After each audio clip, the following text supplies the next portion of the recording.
Hi, I'm Tom Scioli, author of I Am Stan, a graphic biography of the legendary Stan Lee. And on Free Comic Book Day, Saturday, May 6th, there'll be a special Free Comic Book Day edition of I Am Stan. It's a comic book sized excerpt of the book. Ask your local comics retailer to set aside a copy for you.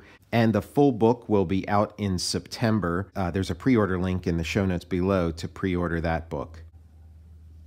So we're up to issue 3 of Batman and Robin, The Boy Wonder, by Frank Miller and Jim Lee, with help by Scott Williams and Alex Sinclair. And so on the cover, I usually try to get the Frank Miller covers. I wasn't able to track down the Frank Miller covers for this. His is it's a really nice cover, this really cool drawing of the Black Canary, who's the star of this issue. And so this is the standard cover with art by Jim Lee, and you got Batman, Batman sort of looming with Black Canary doing a kick with a little bit of blood on the heel of her shoe. You're reading a comic called Batman and Robin that's ostensibly about Batman and Robin, and 3 issues in, it cuts away to introduce a new character and spends more or less the entire issue with that character, and then we get like a brief visit with Batman and Robin, see what they're up to. It seems like a bold move. Maybe it's too early to cut away. Maybe we got to stay with the main story for a little bit longer. But, this is Frank's decision. And it sort of reminds me of what Jack Kirby did in issue 3 of New Gods, how, he's set up his main cast. And then in the 3rd issue, they kind of are pushed to the side to introduce a new character, the Black Racer. And so Black Racer, Black Canary. Frank Miller is a huge Jack Kirby fan, so I wouldn't be surprised if that had at least a subconscious influence on him, but who knows. I would love to interview Frank Miller one day, and in particular, I'd like to interview him about the books he never gets interviewed about. When he was making Dark Knight Strikes Again, he went on Terry Gross's show, Fresh Air on NPR, and I was really excited because I wanted to hear what his thought process was behind this new book, behind Dark Knight Strikes Again, especially since it was so odd, and I was kind of I didn't get it at first, and so I was interested to hear what he had to say. But when Terry interviewed him, she didn't mention the new book at all in the interview. All she talked about was the original Dark Knight Returns. I guess she had just read it for the first time and was just sort of blown away by it, and that's all she could talk about. So, I want to ask, if I ever get to interview Frank Miller, I want to ask him about Dark Knight Strikes Again. I want to ask him about this. I want to ask him about Xerxes. I want to ask him about Holy Terror. I want to ask him about Dark Knight 3. There's a million things I want to ask him about because Dark Knight Returns, he's been interviewed to death about that. I mean, we know what it's about. We know his thought process. I do have 1 or 2 questions about that I could throw in. But anyway, Frank, if you're listening, your people call my people. Anyway, we're introduced to Black Canary, and also just like with the Black Racer, it's like just because you're not focusing on Orion and Light Ray doesn't mean that this character, the Black Racer, isn't vitally important to their story. And with Black Canary, the main function, just right off the bat, that I kind of see with focusing on Black Canary is Miller is sort of drawing that connection that he did in Dark Knight Returns and Dark Knight Strikes Again, where Batman is important in and of himself and what he does, but he's also possibly more important as a symbol that inspires other people to take action, in one form or another. And so that's what he does for Black Canary. I don't particularly think of her as a Batman character, but that's how Miller conceives of her. And there's a Black Canary character in Dark Knight Strikes Again. Black Canary is here. Some of the Black Canary comics I've read were from the 70s were done by Alex Toth, and they just look amazing. So what goes into these comics a lot of the time is what's important to the author, what's important to Miller. And I'm sure those Toth comics made a huge impression on a young Frank Miller. Also, I'd want to ask Frank about Superman Year One, of course. It's funny you think about it. Frank Miller's accumulated a pretty huge body of work in this time where we think of past his big moment or something. He's He's actually produced quite a bit of work. But anyway, back to this comic. So this is a new origin story for Black Canary. And again, I don't know a ton about Black Canary. I know some, pretty cool looking Alex Toth comics where she rides a badass motorcycle, has fishnet stockings, and does karate and stuff. And I know like she's usually paired with the Green Arrow, and that in a lot of comics and things, like Alan Moore's Twilight of the Superheroes, it's, she and Green Arrow live happily ever after. I've still never seen the Arrow TV show. I really need to. It's kind of an oversight, but I'm assuming she has some sort of role there, although maybe I'm wrong. In the Frank Miller verse, in the Dark Knight verse, this is the origin story for Black Canary, or at least this particular Black Canary, because like I said, there was sort of a new, younger Black Canary in Dark Knight Strikes Again. And so her origin story is that Black Canary is not an identity she created. It's a gimmick for a bar, and that the bartender always dresses as this sort of character, the Black Canary, and wears this stuff, that it's, it's like a theme bar. And so this is the uniform.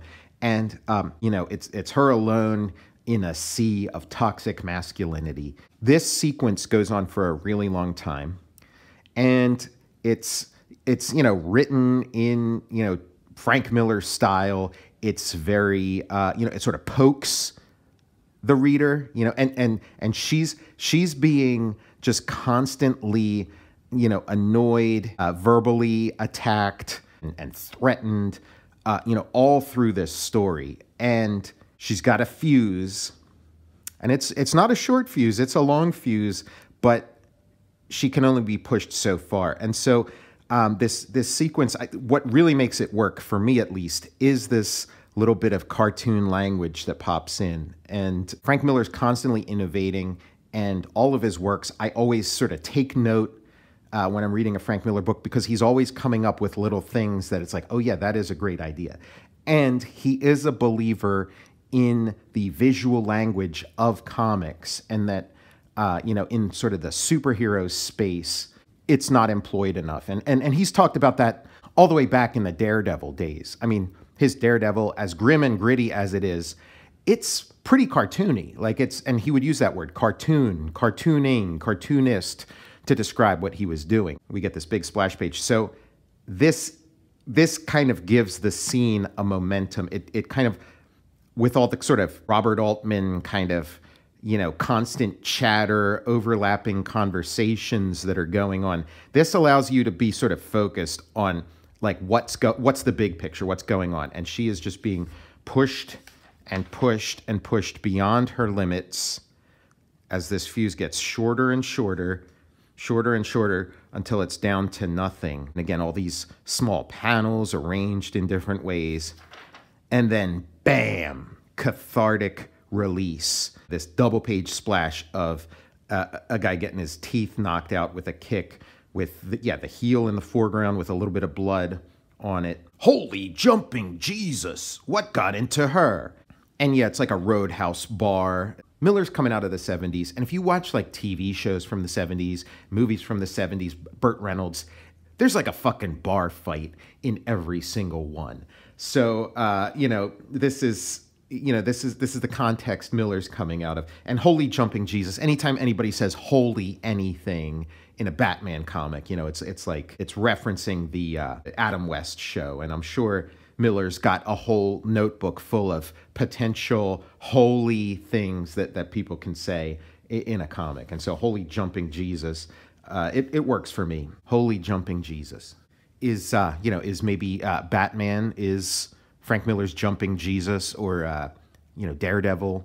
I mean, in this, jumping Jesus might be Superman in his first incarnation before he could fly, in the 30s. But it's a Batman comic, so holy jumping Jesus, could be referring to Batman. So now her shoes are the star, and so kicking people in the face, and she's all the little insults and barbs and catcalls that they were making to her, all through that sequence. Now she's giving them back to them. She's giving them back to them as she's like massacring the place. The beatdown continues. It ain't near closing time, gents. We're still open for business. You know, she's not letting anybody out of here. I'm not in here with you. You're in here with me. This scene is excessive, and it goes on for a really, really long time. Like a lot of the scenes in this comic, in this series, but that's the creator's prerogative, and it's an effect. It's you know, something he's going for, this, you know, sort of excessive violence. And it just keeps going and going. But again, when you're reading it, it does have a flow and it does unfold. And this is, you know, Miller talks about sort of manga pace versus, you know, Western comics pacing, and sort of alternating between the two. And this is manga paced. This sequence is unfolding at its own rate. And then she takes a guy's wedding ring, shoves it down his throat. Her boss is here, and this is you know, sort of, you know, the statement of her thesis. You were talking to me, Liam dear? What's gone and gotten into your head, sweetheart? Batman. Sweet chunks, the man is insane. And that was one of the names that the guys called her. What did you just call me? And then, boom, cut away to him getting thrown out the window, kicked out the window, that shoe again. And again, it's not fair to be like, oh, what if Frank Miller drew this? I mean, of course, like, you know, I'm a Frank Miller fan. I want Frank Miller to draw all his comics, but it's just not what he, you know, it's not what he's into and on this particular project. And of course, if it's like, oh, hey, do you want to write the script and Jim Lee will draw it? Like, who could say no to that? But again, I am kind of, you know, as I'm reading this comic, in my mind's eye, I'm sort of seeing the Frank Miller drawn one. And just the way he keeps using the shoe as this symbol, it would be really cool to see the use he would make of that as a bit of cartoon language of just like a shoe, you know, like, be interesting to see all this stuff employed. But again, you review the comic you have, not the comic you're creating in your mind. And then she's off on her motorbike, off to an adventure. And she wants, you know, this is what Batman's inspiring. She's going to be, you know, her own version of Batman. She's mad as hell, and she's not going to take it anymore. And now, back to the stars of the show, Batman and Robin, stars of All-Star Batman and Robin. And where we left them, it's issue 3. They're still flying around in the Batmobile. And I'm on board for it. It's like, yeah, let's showcase the Batmobile in a way it's never been showcased before in a comic. Here's what it can do. It can do it all. The Batmobile does it all in this Frank Miller world. And so now it's diving. Batman's, you know, doing his badass routine, which Dick Grayson is just more and more aware that it is a routine, that this guy's trying to do something and it's not quite coming off. They plummet, but then it's like the Batmobile goes into submarine mode. And of course, you know, this is made in the era of, you know, like the Transformers movies.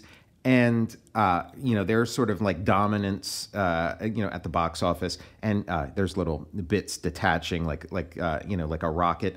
And, you know, Batman's Batmobile transforms too. And if this series had gone on, I wouldn't be shocked if at some point the Batmobile turns into a robot, you know, and they're inside of it. We got 4 pages of Batman and Robin, and now we're introducing somebody else. And this, again, this is kind of a cartoon language showing the side of a milk carton where they'd have pictures of missing persons. I don't know if they still do that on milk. I don't think so. I don't recall seeing that on any milk recently. But, I mean, when I was a kid, it was a thing. And I guess in Frank Miller's universe, it's a thing, too. Showing his supreme strength, Superman squish, you know, Clark Kent, who is, you know, kind of unmistakable here, even though it's not the big reveal yet. He crushes a milk carton with one hand, squeezing milk everywhere. Liquid is, you know, part of the language. You had the blood of the blood spraying in the Black Canary sequence. Now we have milk spraying everywhere. There's going to be an issue with yellow paint and lemonade towards the end. This news of the missing Dick Grayson, it just, you know, Clark Kent is pissed. And he gets his newspaper under the door bat-napped. Now he sets it on fire, sets the newspaper on fire with his heat vision. I took Inspiration from this sequence in Satan's Soldier. I had a sequence where Satan's Soldier sets a newspaper on fire with his heat vision. Damn. That's what we hear from Superman, not, Great Scott or Merciful Rayo. It's damn, because this is the Miller verse, and people speak plainly. And then this is the big splash at the end. Like the big R at the end of issue 2, we get a big Superman symbol. It's really nicely drawn. It's got kind of a classic look.